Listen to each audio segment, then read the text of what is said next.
Yeah, the first one I looked at was Rebecca, and it's interesting on all kinds of levels for me. Clearly, it resonates with the magic mirror kind of idea, because this person who could pass for white, at least from what we can see in the picture, with her hair parted, dressed very formally, sitting beside a mirror. But it was interesting because the image is right, but the personality doesn't speak about my Aunt Ruth to me. I never knew my Aunt Ruth, but everything I heard about her was she was an iconoclast. She didn't take whatever was put on her. Examples would be that she was raised by my grandmother, who was born again and a teetotaler and all of these things. And my Aunt Ruth used to hold tea parties in my grandmother's living room. And in the teapots, they would have rum. And, you know, for my Aunt Ruth to do this in my grandmother's house, people who don't know my grandmother don't quite understand what that was. But it was just like, you know, I don't care. And she was a Sunday school teacher and all these other things. And the brethren were definitely teetotalers of the highest order, surpassed perhaps by the Methodists, but we're not sure. And that's the kind of thing my Aunt Ruth would do. And the other thing Aunt Ruth would do would be, she would go during the time of the Citizens Committee. In the Bahamas, we had practical apartheid. It wasn't legalized apartheid, but it functioned very much like apartheid. And there were definitely places, there was a whole geography of space that people of color, no matter how fair, were not really permitted to go.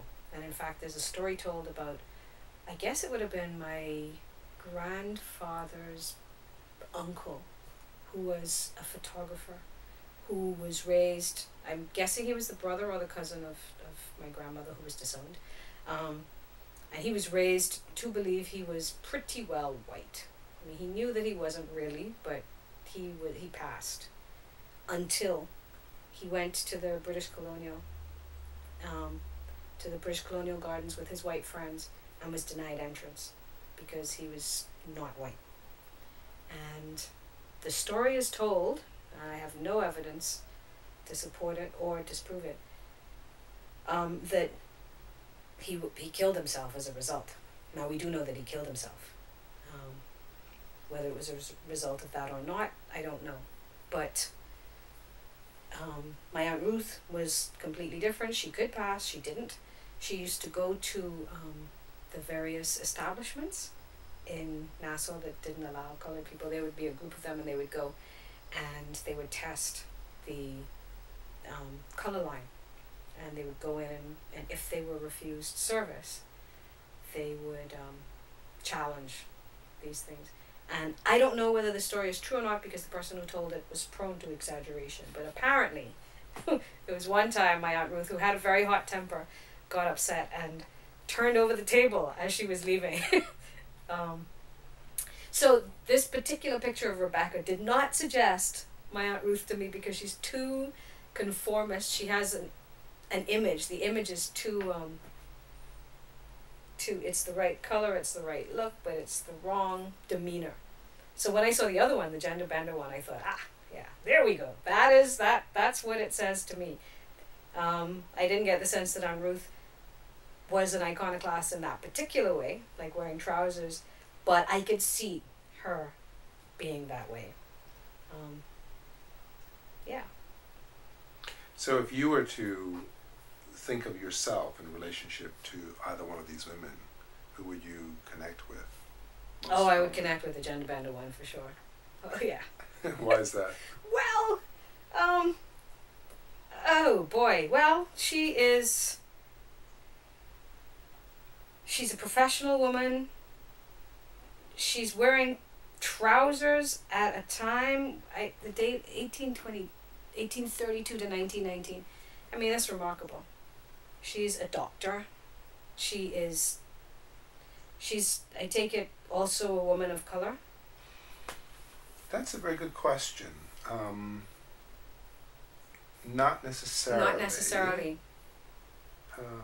I don't know that answer. That's a very good question. But it would be interesting if she were. I mean, I wouldn't be surprised if she were, because she'd already be in between hybrid. She'd be somewhere, you know, she'd be in this space that doesn't really exist for you.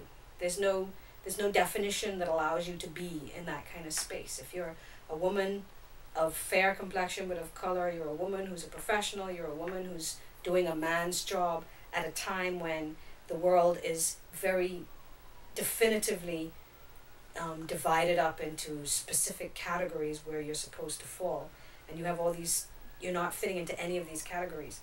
I think it would be, I could almost see it making sense for her to be a woman of color. Breaking all of these, she'd be breaking all of these categories. So yeah, I would identify with her. I have never really been comfortable in groups, and the older I get, the less I like them. And the more I like to challenge the easy categories that we continue to place on the world and the various boxes that we expect people to fit into. I mean, yeah, why?